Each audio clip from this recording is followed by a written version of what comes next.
Hey everybody, this is Dwayne Ferguson, and I have another awesome tip for you guys who want to make comic books using the Corona SDK. So, today we're going to talk about sound effects. You know, that kind of stuff like Kathoom, Bash, Biff, Pow, the stuff we grew up with. So let's go ahead and talk about how we can create that kind of stuff using vector graphics.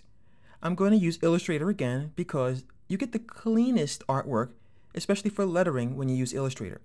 If you use Photoshop, you can also get a nice look, but it's going to be a little bit more pixelated from my experience. So let's go ahead and get started. I'm going to go ahead and type. Let me go ahead and change this text here to a light blue. And I'm going to type Kathoom because in this case, we're going to make believe that there's thunder and lightning going on outside. Or Thor has taken his mighty hammer and smashed it across someone's head. So we have Kathoom. Looks interesting, but it's pretty boring because it doesn't have that comic book feel, but not yet. So what we're going to do is we're going to take this text and really hook it up. I'm going to make a copy of it. So I'm going to edit, copy, edit, paste, just so we can have a backup, so we can look at the before and after. Now, one of the things I want to do is I want to take this text and I'm going to break it from text into something called an outline. Because as you can see here, when I grab my type tool and I click, I can still change the text. And sometimes it can be problematic because if you don't have the font on your system, it can mess you up. So back in the day when you used to bring documents to the printer might not have had the font you used, and then when you printed your document with a really cool, funky font, you got something like Times New Roman, which looked pretty bad. So I'm going to go to the Type menu and choose Create Outlines. This breaks it apart from being text, and now it's a picture. You'll notice that when I grab my Type tool, I can no longer click and drag on it, because I can grab the Direct Selection tool, which is this white arrow, I can click, and I can refine the shape of this text. And all I have to do is hover my mouse near the edge, and I can see the boxes appear underneath it. These little boxes are called points. So I can take this and change the text if I want to. This is really handy when you want to create logos, which I'll cover in another lesson. But for now, I'm going to undo this by hitting the Command key and the letter Z. Then I'm going to grab the whole thing, and I'm going to give it what's called a stroke. As you can see, this blue color is inside the text, and it's called a fill. To give it a stroke, I go to this little swatch up here, click, and I can give it a color. So we'll give it a white color. And I'll increase the size of that stroke, or the weight of that stroke here.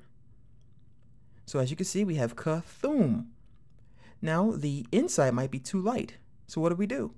We go to this swatch, and we can make it a darker blue.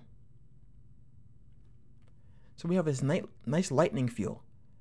Now, in the case of choosing fonts, you could choose whatever you want to, but I choose fonts that are nice and thick. In this case, this one's called Impact. And with my Type tool, I simply went to my Character button here, or I can go to the Type menu, choose Font, and I can find something nice and thick. Try to choose fonts that are going to give you the most visual oomph, because Kathoom with a thin font will be kind of weak. Alright, so let's get to the fun part. With Kathoom selected, I'm going to go to the Effect menu, and I'm going to choose Distort and Transform, Roughen. I can get a preview as to what this will look like by clicking here. And right away we have a more interesting look. I can use this side slider, and I can change how powerful that is.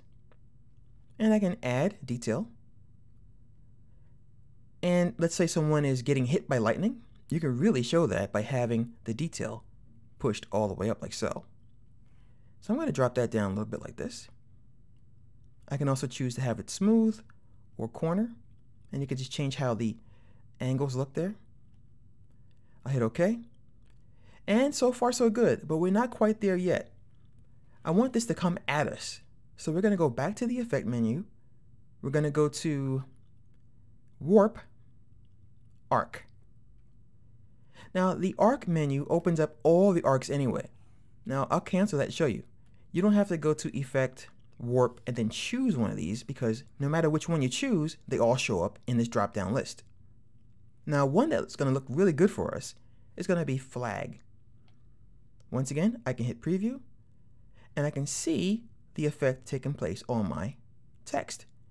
I can use this bend function here to add more bend or to take some of that in the other direction.